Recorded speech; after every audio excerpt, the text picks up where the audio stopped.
building on the CJ question there, I mean, you've spoken highly of him. His teammates have spoken highly of him. He obviously works hard and has the respect of the room. But some of the things that we can't evaluate on a box score, his ability to process plays when things are getting fast.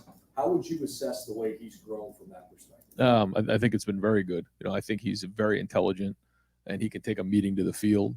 He knows what he sees when he gets off the field. Certainly, he'll come off at times and know that he made a mistake and understands it afterwards. And maybe we need to do a better job of giving him a different picture during that week, or could have done a better job of preparing that week and just whatever that is, because you have split seconds to make these decisions, and so that's where you learn from, and you got to kind of grin and bear it, and hopefully again what you're investing in you're going to get back in the back end. Ryan, I don't mean to belabor the point, and I know that there are only not much you'll say about any injuries, but CJ has said he's in pain. He looks like he's in pain.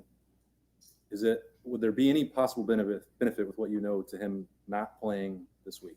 I don't know. I mean, we can talk about that as the week goes on, but his plan is to practice right now. I guess you were asked earlier by Dan about the pressure of trying to sort this through with the other guys, and you said all along you thought all three of them would need to play to get through the season.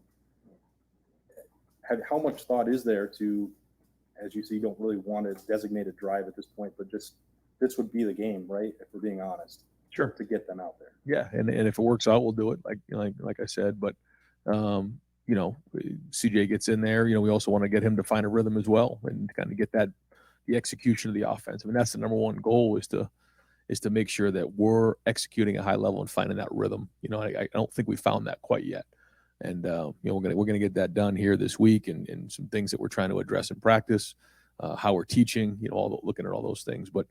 At the end of the day, that's what we're trying to find. And again, if something presents itself where we can get other guys in the game, we certainly want to do that. When you've looked at that and you said he's had some really good reps, and we've seen that he's played through pain and been willing to do that and stuff.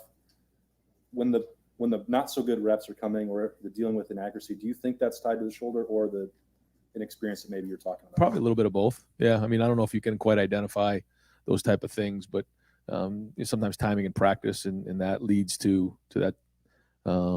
Things like that. But,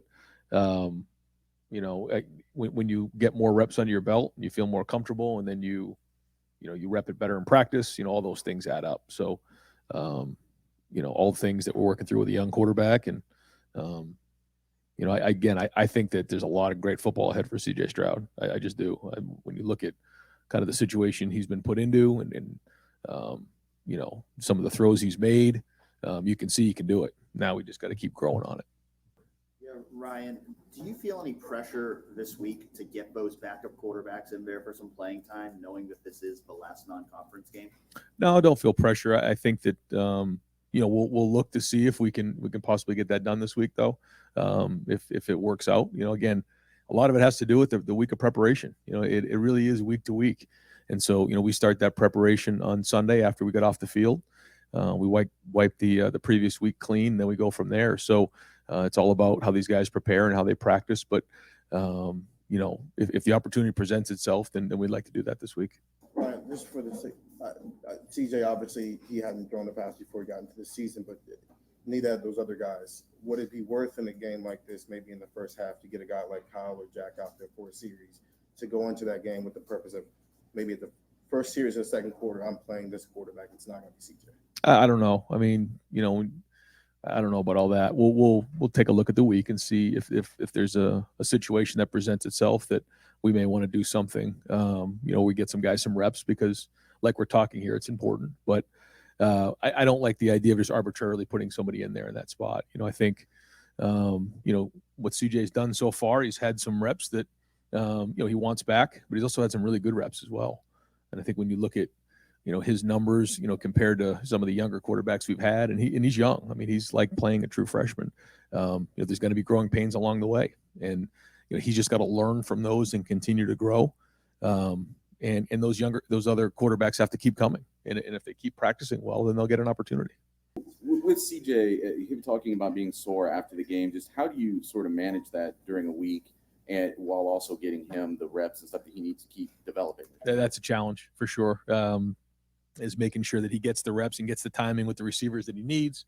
But then also, rests him, his shoulder and making sure that he's where he needs to be. So there's something there for sure that we have to continue to work through. And it's something that we're talking about a lot and trying to figure out.